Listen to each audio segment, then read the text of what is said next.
Halo Propaners, jumpa lagi di Propan Podcast. Kali ini kembali kita akan ngobrol-ngobrol santai mengenai finishing furniture dengan poliuretan. Ya, sudah hadir bersama kita Mr. Piyu, Om Yanuar. Halo Om Yanuar, sehat? Halo Pak Ceng, sehat ya, juga. Syukurlah. Nah ini kalau kita ngomong soal finishing Piyu ya, itu kan alternatif dari bahan-bahan finishing yang sudah dikenal ya, seperti melamin, Piyu, NC. Namun banyak orang yang bilang katanya finishing Piyu itu angel ya, susah gitu kan. Banyak banget tuh. Iya, itu sebenarnya apa sih maksudnya? Apa betul gitu finishing Piyu itu susah gitu? Oke, sebenarnya enggak kalau saya bilang. Cuman mungkin orang-orang tuh belum terbiasa saja Pak Ceng. Jadi ada beberapa hal yang mungkin kurang diperhatikan dari beberapa aplikator ya atau tukang. Itu salah satunya dari pencampuran, kemudian salah menggunakan thinner atau thinnernya itu nggak tepat yang digunakan, dan kemudian yang ketiga dari faktor ruang aplikasi. Ya itu salah satunya itu. Iya. Salah tiganya lah. Nah kalau tadi soal pencampuran kan harusnya mereka sih udah biasa ya kalau biasa menggunakan finishing melamin ya.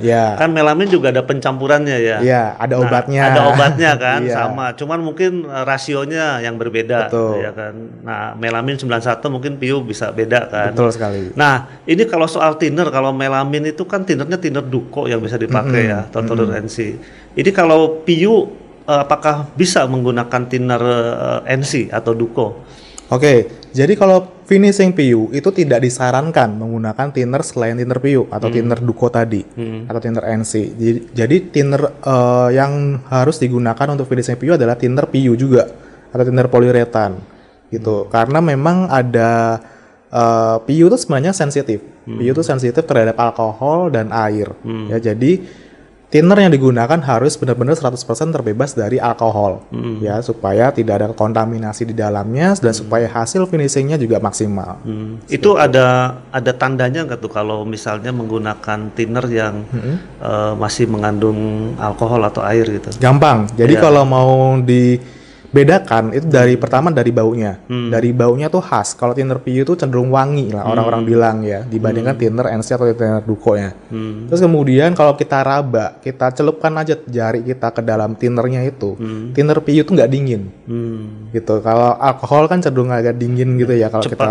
Betul. Nah, kalau kita masukin jari ke thinner dan itu dingin, itu pasti thinnernya thinner NC atau thinner Duko yang kandungan alkoholnya cukup tinggi. Oh gitu. Nah ini jadi Propaners ini penting sekali ya. Jadi kalau sudah memilih finishing poliuretan, pastikan thinnernya juga harus yang Piyu grade kali sebetulnya ya. Betul sekali. Piyu grade yang bebas dari alkohol. Ya. Nah itu penting tuh Propaners ya. Nah kalau misalnya saya lihat kalau finishing selain Piyu ya, melamin NC itu kan ruang aplikasinya kan biasa-biasa aja gitu. Betul. Ya. Nah, apakah untuk Piyu ini ada kondisi-kondisi khusus untuk ruang aplikasi? Oke, kalau kondisi ruang khususnya dianjurkannya steril ya Pak ya. Jadi ruangnya harus terbebas dari debu ya, atau enggak dibedakan antara ruang perakitan, ruang assembling lah katakanlah, dan ruang finishing. Itu harus dibedakan supaya tidak ada debu-debu sisa gergaji atau kawul atau apa gitu yang masuk ke dalam ruang aplikasi tersebut. Itu satu. Terus kalau misalkan punya budget lebih ya bisa pakai spray boot gitu. Jadi spray boot tuh kayak ada curtain airnya atau ada tirai air gitu ya. Betul, atau dust collectornya ya kayak blower gitu yang nyedot. Itu bisa kalau punya budget lebih gitu. Tapi kalau misalkan nggak ada ya yang penting ruang tersebut steril, nggak ada kontaminasi dengan debu dari luar dan ada sirkulasi udaranya yang lancar. Jadi itu penting supaya ketika finishing itu menguap, solventnya itu menguap, dia bisa keluar. Dia bisa nggak bulek atau nggak ngumpul dalam satu ruangan, itu bisa problem juga nanti. Iya, memang kalau untuk kondisi ruang aplikasi yang representatif itu memang perlu budget ya. Betul. Nah, kalau misalnya ruang aplikasinya biasa-biasa saja, terus masih ada debu gitu kan, pas kita semprot masih ada debu yang nempel, itu kira-kira ada solusi nggak tuh? Ya, jadi kalau masih ada debu, untuk finishing yang gloss itu paling kelihatan ya. Iya, terutama finishing gloss betul, ya. pasti akan kelihatan. Kalau doff kan agak kesamar gitu betul. ya. Tapi kalau yang gloss kelihatan banget. Nah, itu bisa diatasi kalau kita bermain poles atau buffing. Jadi kita bisa hilangkan itu debunya, kotor-kotoran yang mungkin nempel, kita amplas, kemudian kita poles lagi supaya hasilnya flat, halus dan nggak ada kotoran lagi. Nah, sebenarnya tujuan proses poles itu hanya untuk hanya untuk menghilangkan kotoran atau untuk membuat glossnya lebih tinggi ya tuh? Sebenarnya gini, kalau poles itu tidak membuat glossnya naik sih naik Pak, gloss levelnya naik, tapi secara kalau kita ukur pakai alat glossimeter itu naiknya nggak signifikan, paling 1-2%. Tapi kalau kita lihat secara kasat mata, kita lihat visual aja gitu ya, itu ada perbedaan. Tapi perbedaan ini sebenarnya karena lebih bersih aja seperti itu. Kalau yang sebelumnya memang glossy, cuman ada kotoran-kotoran. Kalau yang setelah dipoles itu akan kelihatan lebih bersih seperti itu. Jadi sebenarnya kalau ruang finishing itu sudah bebas debu ya. Dan nggak perlu dipoles, ya itu sebenarnya udah optimal ya hasilnya Sudah. Oh gitu. Nah ini Propanners ya, jadi jangan PHP gitu. Kalau udah dipoles jadi high gloss gitu. Sebenarnya high gloss itu memang sudah dari awalnya kita persiapkan ya. Betul. Ya jadi kalau fungsi poles itu hanya untuk membersihkan lapisan finishing ya agar bersih ya. Betul. Dan kelihatannya memang jadi wet look ya. Seger gitu ya. Betul sekali. Nah itu jadi ada ya PU yang bisa dipoles ada ya. Ada jadi ya. Kalau di Propan PU ada satu produk namanya PU Acrylic Clear, ya itu kemasannya warna hijau dan itu bisa dipoles gitu. Jadi kodenya PU91, dia ada clear glossnya dan bisa dipoles setelah 24 jam overnight pengeringan seperti itu. Nah kalau dengar kata poliuretan ini kan sebenarnya kalau mereka yang biasa main otomotif gitu kan ya udah biasa gitu kan. Nah apakah semua, karena ini otomotif kan di luar ya. Betul. Nah apakah semua jenis PU itu bisa untuk outdoor ya? Enggak semua. Jadi yang membedakan adalah resinnya. Jadi kalau yang bisa di eksterior itu adalah resin yang mungkin keduanya adalah akrilik atau alipatik, ya alipatik poliol gitu ya. Jadi dia untuk eksterior. Jadi dia yang non yellowing. Nah untuk PU yang masih menguning, yellow yellowing gitu ya, atau yang alkyd tipenya itu tidak disarankan untuk eksterior karena kalau terkena sinar UV dia akan berubah warnanya juga. Gitu. Nah ini jadi Propanners ya. Tidak semua, ini catatan pentingnya, tidak semua PU itu bisa untuk eksterior. Karena saya masih lihat nih banyak Propanners kalau udah PU pasti bisa gitu kan. Nah, lihat dulu jenisnya. Tadi ada PU akrilik ya yang bisa buat eksterior dan PU alkyd. Ya, kalau lihat penampakannya kuning ya, yang alkyd ya, menguning.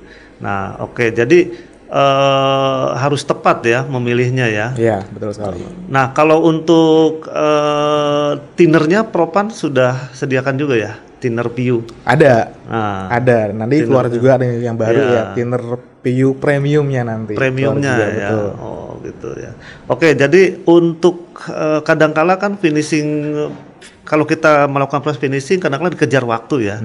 Apakah itu bisa ya dipercepat pengeringannya melalui oven misalnya? Nah, ini saya nambahkan sedikit ya Pak Ceng ya. Jadi di lapangan tuh memang banyak banget orang-orang yang kalau nyepray PU terus mintanya buru-buru urgent gitu karena kena deadline. Terus kemudian mengutak-atik hardenernya, komposisi hardenernya nih. Mereka berpikir kalau hardenernya dibanyakin maka akan cepat kering. Ya. Sebenarnya kalau hal tersebut tuh kurang tepat menurut saya. Karena memang PU ini jangan diutak-atik mixing rasionya. Kalau memang dia sudah 21, dia 21. Jangan dicepetin 22 komposisinya dan ini dibanyakin. Karena itu bisa berpotensi juga filmnya nanti akan rusak. Karena bisa crack, bisa dan lain sebagainya. Nah, kalau mau mempercepat pengeringan itu kita anjurkan bisa di oven ya. Bisa di oven atau bisa dijemur di bawah sinar matahari. Tapi dengan catatan ada flash off. Flash off tuh maksudnya? Flash off itu adalah waktu tunggu. Jadi kayak pendinginan lah. Kalau kita habis senam, habis olahraga kan udah panas gitu kan. kemudian kita ada pendinginan dulu, baru bisa istirahat gitu kan, stretching. Nah ini juga sama, flash off ini adalah waktu tunggu. Jadi habis disemprot jangan dulu langsung masuk oven. Betul. Jadi biarkan dulu sekitar 10 sampai 15 menit ya, itu supaya solvennya menguap semua, kemudian baru kita masukkan ke oven. Seperti itu. Oke. Nah, kalau misalnya kita lihat finishing itu kan ada yang transparan, yang kelihatan serat kayu, dan ada finishing yang tertutup atau sering teman-teman sebut duko. Betul. Gitu ya. Nah, kalau untuk finishing PU nih ya, kan yang ada clear-nya ya. Nah, kalau untuk warnanya gimana tuh? Warnanya ada. Jadi untuk yang duko gitu ya. Iya, untuk yang duko. Propan PU ada namanya PU multipurpose color. Ya, jadi dia akrilik juga, non yellowing ya. Jadi dan kemasannya warna biru. Oh, jadi ada PU duko juga ya? Ada. Oke. Gitu. Kalau PU duko pasti bisa buat eksterior ya? Bisa. Karena dia akrilik, Pak. Akrilik. Iya. Non yellowing. Jadi putihnya tuh tahan lama. Putihnya tahan lama. Nah, kalau kita ngomong finishing duko nih, perlu nggak sih setelah duko itu, kan ini dukonya duko PU ya, sudah cukup keras, sudah tahan bahan kimia rumah tangga. Kadang-kadang masih ada yang suka di-clear lagi loh. Iya. Nah, itu sebenarnya ada manfaatnya nggak sih di-clear lagi? Sebenarnya gini, kalau di-clear lagi, kalau kita lihat di finishing NC mungkin Pak ya. Jadi kalau NC itu satu komponen yang colornya, duko colornya, kemudian ditopot lagi dengan PU atau topot lagi dengan finishing 2 komponen. Ya itu tujuannya memang untuk protective-nya, karena memang finishing NC itu dominannya kalau kita ngomong secara sifat kimiawinya, dia termoplastik, yang artinya dia mudah larut kembali dan filmnya itu kurang keras. Jadi kalau di packing, di wrap gitu ya, dia masih bisa muncul blocking-blockingnya. Lengket gitu ya? Betul, lengket. Nah itu harus di coating lagi. Nah kalau PU ya itu sebenarnya tidak perlu kalau di top coat lagi. Ya khususnya kalau tadi PU multipurpose color itu nggak perlu lagi di top coat, karena memang di PU multipurpose color itu sudah ada warna plus clear-nya. Jadi saya ambil contoh PU multipurpose white. Itu white-nya itu ada gloss, ada white satin, ada white dove. Jadi bisa dipilih tuh tingkat gelapnya, dan itu nggak perlu lagi top coat lagi. Oh. Gitu. Oke. Nah kalau misalnya ini ruang aplikasi nih kembali ya, ruang aplikasinya berdebu, terus kita finishing duko nih, duko PU ya, yang multipurpose ya. Nah apakah bisa dipoles tuh? Oh, kalau dipoles memang duko PU-nya ya maksudnya ya. Duko PU-nya ya. Bisa dipoles nggak? Kalau duko PU-nya agak kurang disarankan ya. Jadi dia lebih baik dikasih top coat lagi. Oh, kalau mau dipoles ya? Iya, kalau mau dipoles. Karena nanti kalau proses poles itu kan ada pengamplasan ya Pak ya. Nah itu kalau diamplas, yang dikhawatirkan tuh lapisan film colornya yang akan terkikis. Jadi yang dipoles ya bukan finishing clearnya, tapi warnanya yang akan ikut terpoles. Jadi sebenarnya proses poles itu paling pas untuk clear ya? Betul. Ya. Nah ini ProPaners ini penting sekali. Jadi tidak semua kondisi kita memerlukan clear ya untuk PU ini ya, untuk PU duko ya. Betul. Jadi kalau ProPaners ini setelah PU duko ternyata masih kasar ya lapisannya karena debu dan perlu proses poles, ya harus ditambahin lagi satu lapisan, yaitu lapisan clear. Itu menggunakan PU 91 ya berarti tadi ya, yang bisa dipoles. Nah ini kadang-kala kan ada yang suka ngakal-ngakalin soal budget nih ya. Saya finishingnya PU nih, oh tapi sandingnya melamin nih. Oke. Ya kan saya lihat suka ada yang ngakalin begitu nih ya. Nah itu sebenarnya bisa atau ada resiko sih? Sebenarnya ada resiko Pak Ceng. Jadi gini, melamin tuh ada kandungan asam di dalamnya. Terus kalau misalkan di top coat dengan PU, itu dia akan berubah warna langsung. Jadi berubah warnanya nih ke coklat kuning ke hijau-hijauan. Itu langsung Pak, dalam detik itu juga, atau pas aplikasi langsung berubah warna karena ada kandungan asam di dalamnya itu. Jadi tidak disarankan. Cuman memang ada banyak trik di lapangan yang dilakukan oleh teman-teman tukang di Indonesia juga ya. Itu top coatnya itu pakai PU akrilik. Gitu aja, non yellowing. Jadi dia nggak akan berubah warna juga. Atau menggunakan pewarna wood stain ya, pewarna wood stain yang warnanya cenderung gelap. Oh, kalau gelap kan nggak masalah Ya, ya, kuning menyamarkan, ya, menyamarkan ya. disamarkan seperti itu. Gitu. Tapi kalau lebih bagusnya lagi ya full system, melamin Ya. atau PU shading sealer ya top coat. Oke. Nah, dalam ini menarik nih yang kombinasi ini ya Om ya. Nah, dalam diskusi sebelumnya nih dengan Pak Suharsono nih ya, menurut beliau kan kalau finishing outdoor nih ya, itu tidak bisa hanya clear saja, harus diwarnai. Betul. Nah, pewarna kita yang bisa tahan eksterior kan ada misalnya kayak PWS gitu ya, ada lasur. Nah, apakah itu bisa nanti warnanya PWS terus clearnya menggunakan PU91 misalnya? Bisa ya? Bisa. Jadi kalau ada kebutuhan finishing di luarnya tuh halus, terus kemudian tebal seperti finishing di dalamnya, itu bisa dikombinasi juga PWS atau lasur, kemudian dikombinasi dengan PU acrylic clear tadi yang PU91.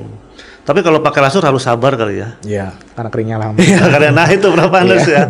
Jadi kita bisa ya nanti finishingnya eksterior, serat kayunya kelihatan, gunakan pewarna yang untuk eksterior, yaitu lasur atau PWS. Cuman kalau pakai lasur harus sabar karena keringnya sekitar 8 jam ya. Betul. 8-12 jam. Ya, jadi jangan buru-buru ya, harus sabar biar hasilnya nanti optimal. Oke Om, terima kasih atas bincang-bincangnya mengenai PU ya. Jadi semoga Propanners lebih mengenal lagi finishing PU ya, dan jangan lupa ya PU itu ada jenis-jenisnya ya. Jangan salah pilih PU ya. Betul sekali. Oke, itu saja bincang-bincang kita kali ini. Cari cat